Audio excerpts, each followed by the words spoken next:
All right, all right, all right. Good afternoon, my beautiful people. We're back here with our midday mental break from the New Black Wall Street Book Club. We're going to get right into our session today, which is going to continue our journey along into The Alchemist. It's a book. Obviously, alchemy is the practice of turning lead into gold. Basically, a book to help us to understand that we can turn our dreams to reality. So we're going to get right into this thing today, man. I don't want to take up too much time. It's Friday. And I got things to do, but I do want to continue along and be to our commitment to continue to read each and every day. And so at this time, you know what time it is, man. It's time to get this show on the road. New Black Wall Street Book Club, where Black folk do read. You put in the book, we absolutely will find it. Mr. DJ, hit the music.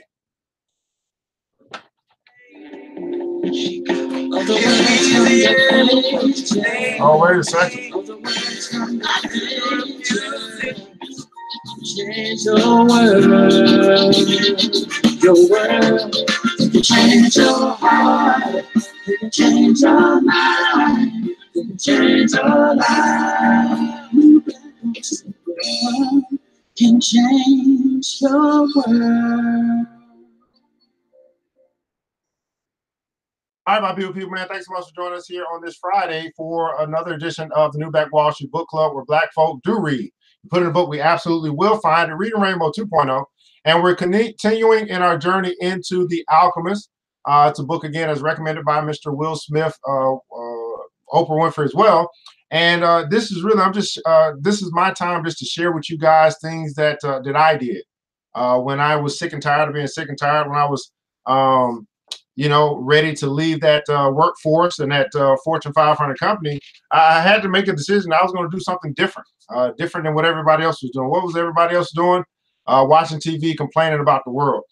So I would take my lunch break, and I would take 30 minutes to eat my food, and then another 30 minutes to actually feed my soul. That feeding my soul came through walking in the parking lot and reading good quality literature. And so I'm going to be sharing with you today more good quality literature that I decided to pick up, and that is The Alchemist. Of course, I'm ERGJ, a certified financial educator, CEO of ERGJ Enterprise and ERGJ Black Bazaar, and also international best-selling author of the book The Black Billionaires Club. It's a study of Black wealth. It's a study of the 12 richest Black people in the world today and how they built their wealth. And of course, you have an opportunity to be a part of the book club. You just simply join the club today. Go to theblackbillionairesclub.com, theblackbillionairesclub.com, and choose to join today. Also, today's episode is sponsored by ERGJ Black Bazaar, where we actually do have your journals that are available unto you. You can pick you up on a good quality journal. This one says, "Be blessed and bless others."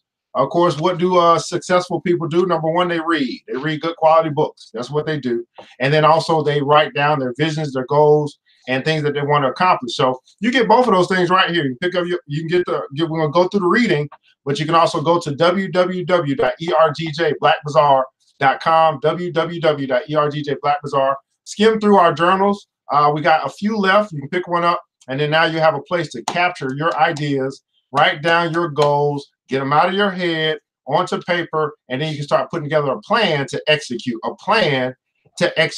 Everybody that's joining us here today, go and let us know what city, what state you're connecting from, what city, what state. We always like to know just how far we are reaching. You know, this good old thing called the internet continues to go far and connect people, like-minded people. Here's what I know.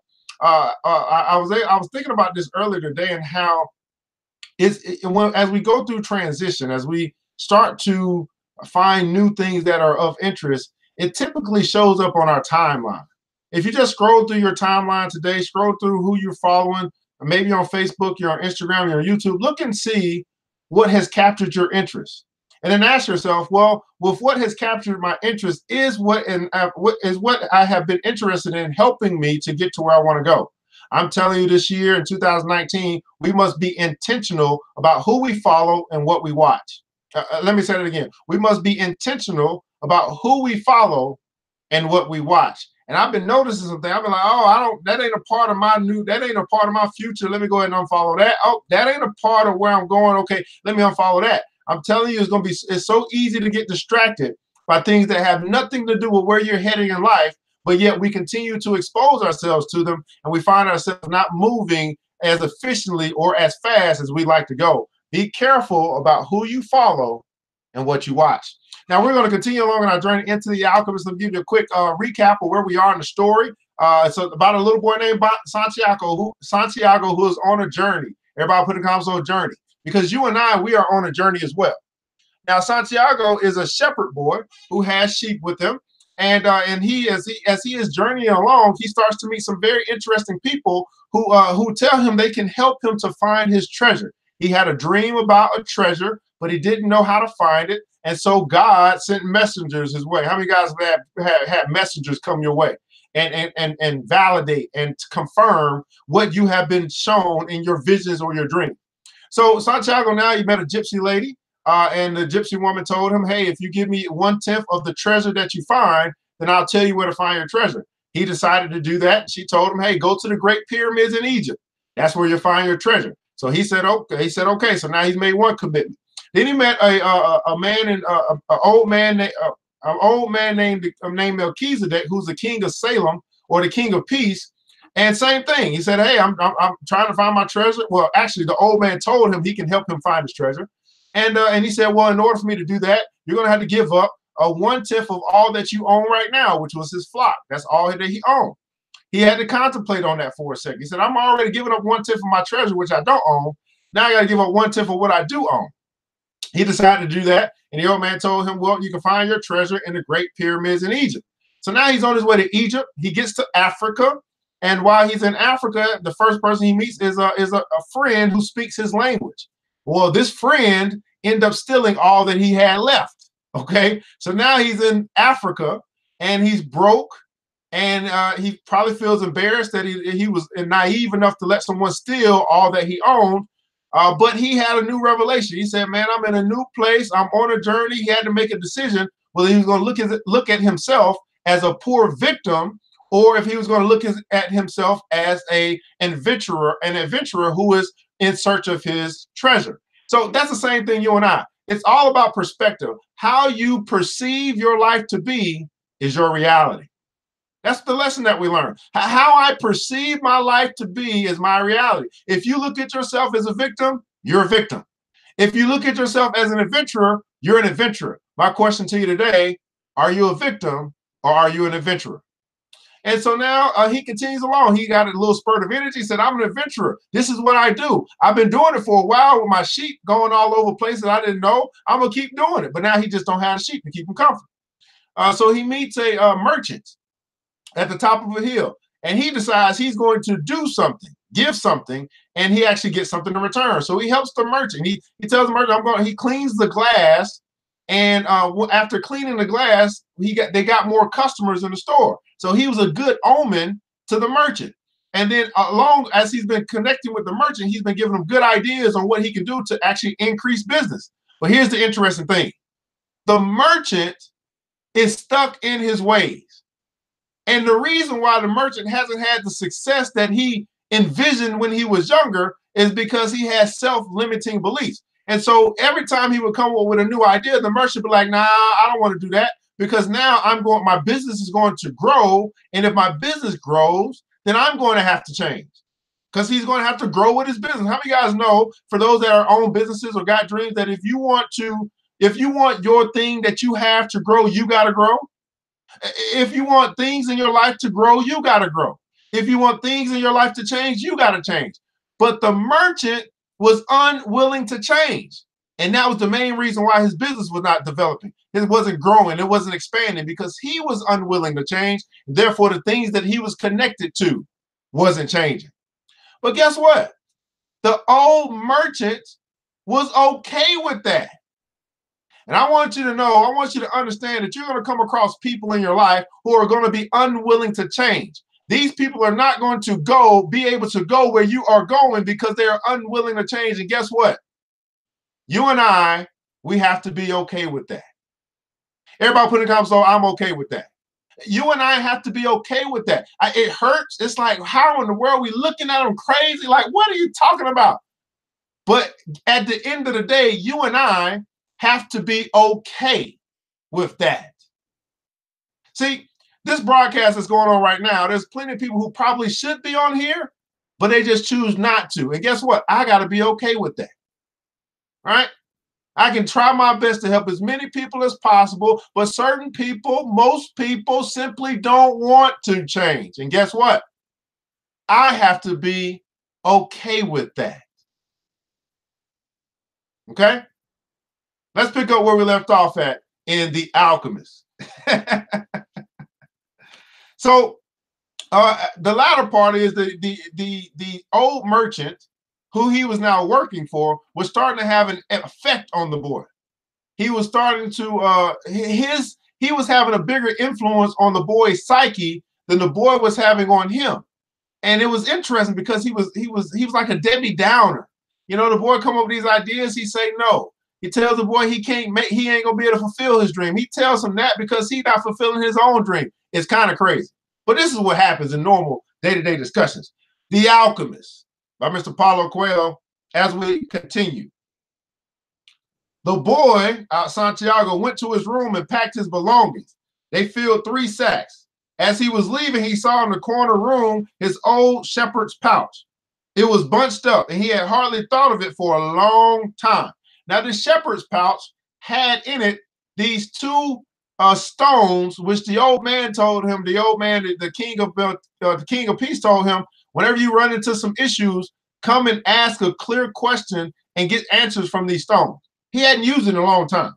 As he took his jacket out of the pouch, thinking to give it to someone in the street, the two stones fell to the floor, Urim and Thummim.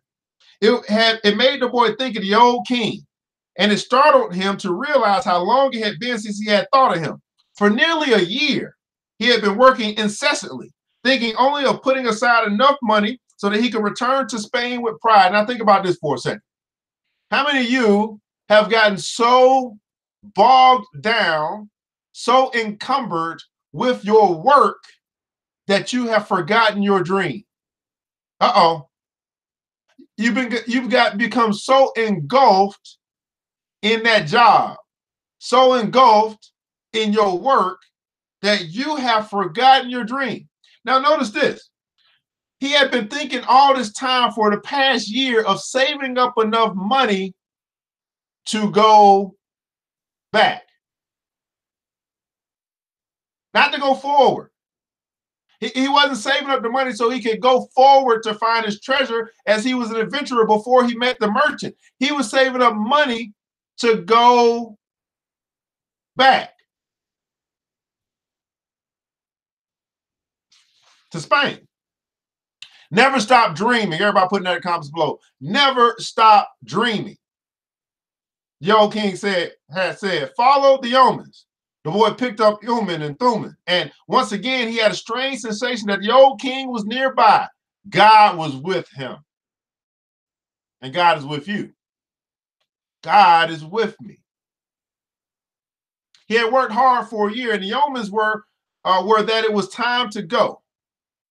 I'm going to go back to doing just what I did before. How many guys have said that to yourself? I know if you're an entrepreneur, you probably have thought this in your head a lot of times.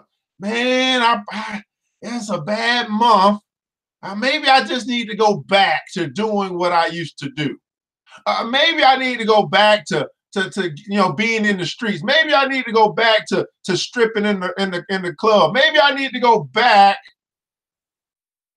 Maybe I need to go back to doing what I did before. The boy thought, even though the sheep didn't teach me to speak Arabic, but the sheep had taught him something even more important, that there was a language in the world that everyone understood, a language the boy had used throughout the time that he was trying to improve things at the shop. It was the language of enthusiasm. Everybody put in the comments over enthusiasm. It was the language, it's the language of enthusiasm, of things accomplished with love and purpose, and as part of a search for something believed in and desired. Tangier was no longer a strange city, and he felt that just as he had conquered this place, he could conquer the world.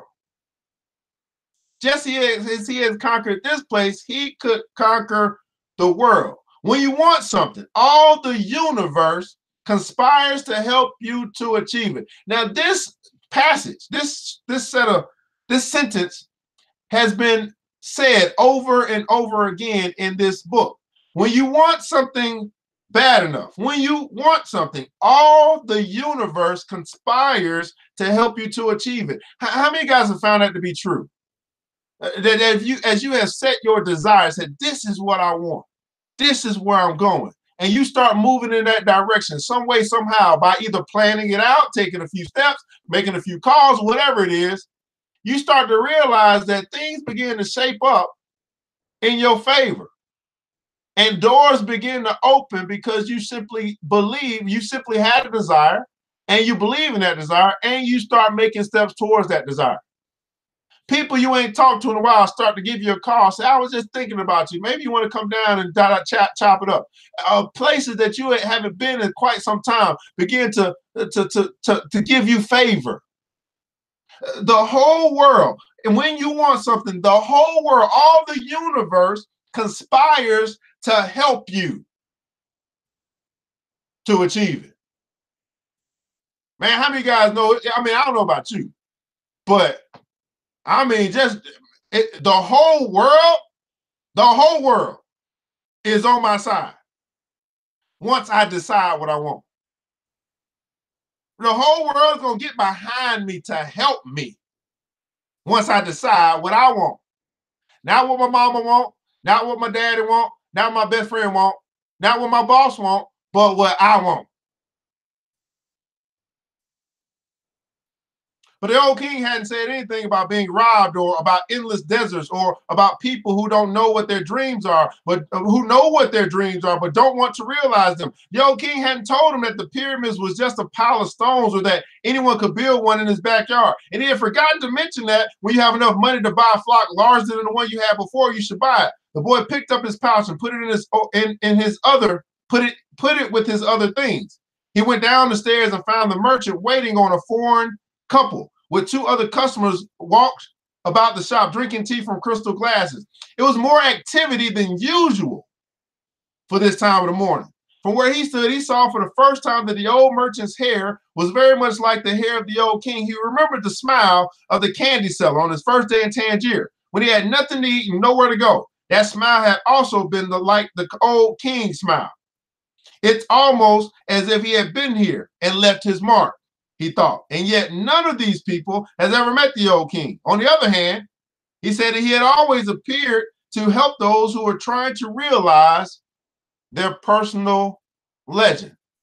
So hopefully at this time we understand that the old king, or the king of peace, or the king of Salem, or Melchizedek, is a representation of God in this story. And God always shows up, or the universe, or however you want to put it, infinite or whatever, always shows up to help those who are trying. Everybody put it down, so try. They're trying to realize their personal legend. They're trying to know or understand why they are here. They're trying to find answers. He always shows up to help those who are trying.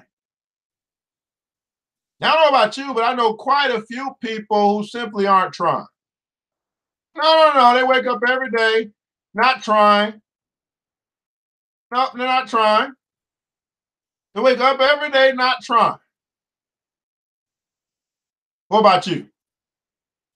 Are you trying to figure this thing called life out?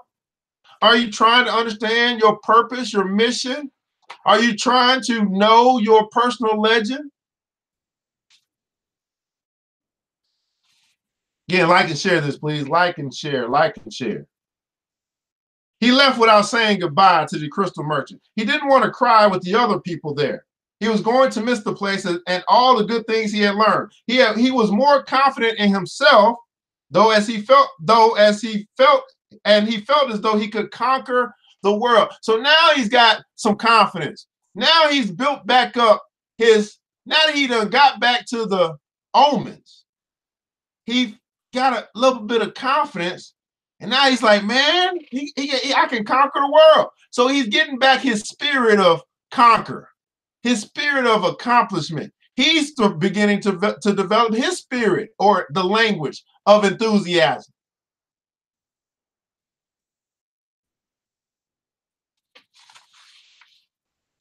But I'm going back to the fields that I know to take care of my flock again, he said to himself with certainty.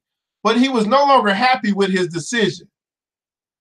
He had worked for an entire year to make a dream come true, and that dream, minute by minute, was becoming less important. Maybe because that wasn't really his dream.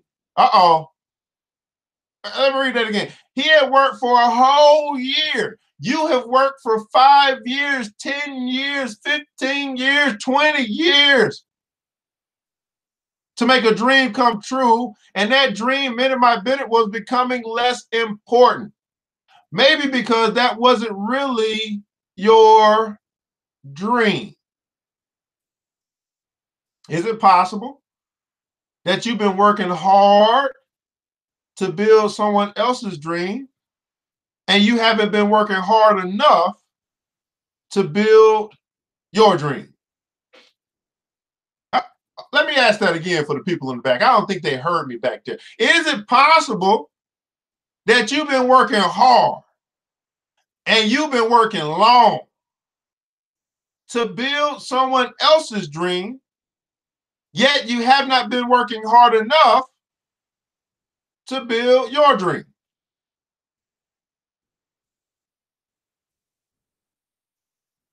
See, he's coming to what we call an understanding. Some people may call it the awakening. He's beginning to wake up. Smell the roses. My main man, Nelson Hughes, what's going on? Who knows? Who knows?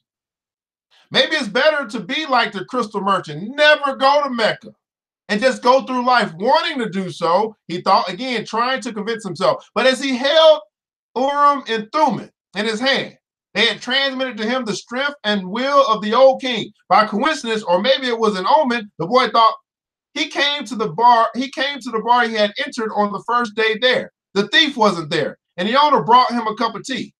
I can always go back to being a shepherd, the boy thought. I learned how to care for sheep, and I haven't forgotten how that's done. But maybe I'll never have another chance to get to the pyramids in Egypt. I can always go back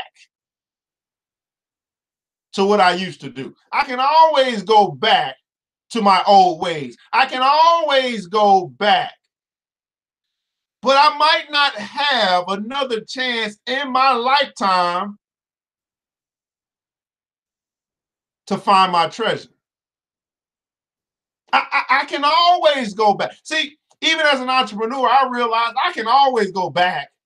I can always go back to corporate America. I can always go back and do what I've learned to do, what I'm skilled to do. I can always go back. But this might be the only opportunity that I have to find my treasure. This might be the only chance.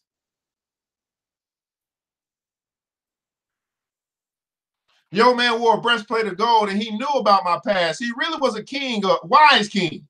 The hills of Andalusia were only 2 hours away, but there was an entire desert between him and the pyramids. Yet the boy felt that there was another way to regard his situation. He was actually 2 hours closer, look at this, to his treasure. The fact that the 2 hours had stretched into an entire year didn't matter. See, now what's happening? It's something that's happening that's allowing this brother to change his perspective. He's no longer, man, I'm so far away from the pyramids. I'm so far away from my treasure. No. I'm 2 hours closer. I'm closer than I was before. I'm not as far away as I used to be. It might be a little distance, but I'm closer now than I was yesterday. And I'm telling you, as you think about your dream, your goal, the thing that you want to do, if you made some steps, guess what? You're closer. If you took 1 step today, guess what? You're closer. If you take 5 steps tomorrow, guess what? You are closer. The question is your perspective. Are you going to think about how far you are from your destination, or are you going to think about how close you are? Again, it's about perspective. Your perspective is your reality. If you say it's far, it's far. But if you say it's close, if you say it's right around the corner, I can taste it, I can feel it. I'm almost there.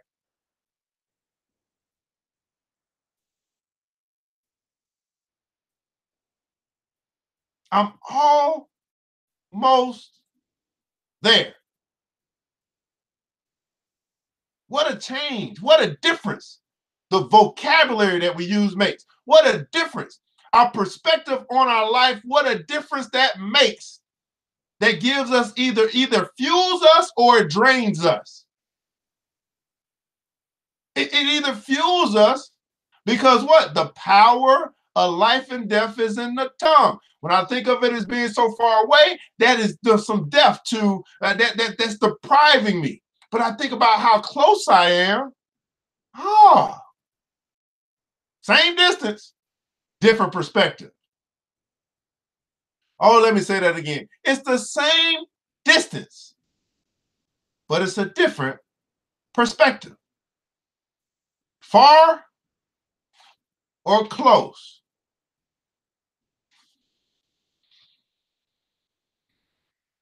Whew. I know why I want to get back to my flock, he thought. I understand sheep. Right? They're no longer a problem. They can be good friends. On the other hand, I don't know if the desert can be a friend. And if it's in the desert, I have to search for my treasure. If I don't find it, I can always go home. I finally have enough money and all the time I need. Here's what he asked himself. It's the same question I ask myself, the same question I tell anybody that thinks about doing something abnormal. Here's what he said. Why not? Everybody put in the console, why not? Why not? That's what he said. He didn't say why. He said, why not?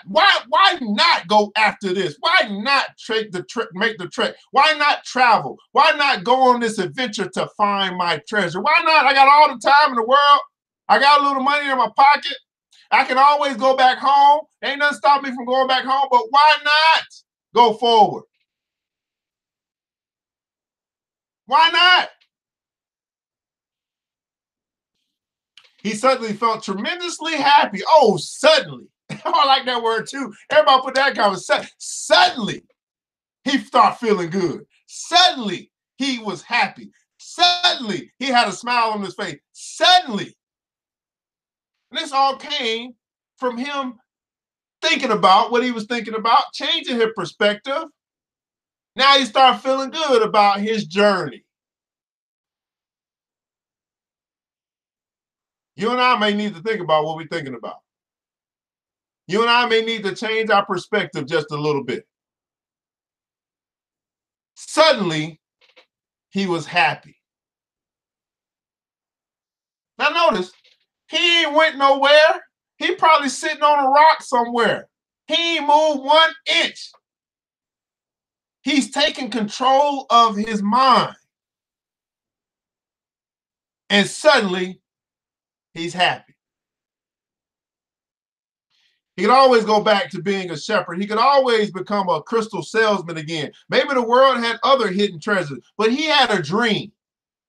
And he had met a king. That doesn't happen to just anyone. He was planning as he left the bar. He had remembered that one of the crystal merchant suppliers transported his crystal by means of caravans that crossed the desert.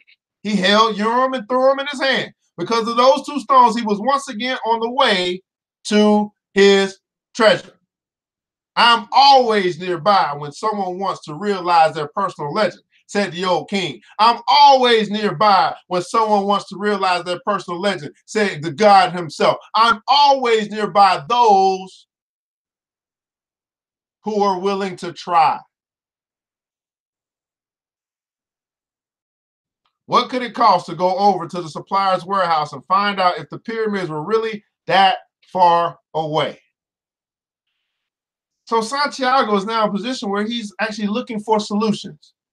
He's now looking for ways to get across the desert so he can then begin to get to his treasure. Now, we must understand that this story is got a lot of symbology because you and I, just like many stories, we are on a journey right now. And there could be a desert that we got to cross. Now, what does the desert represent? A long journey.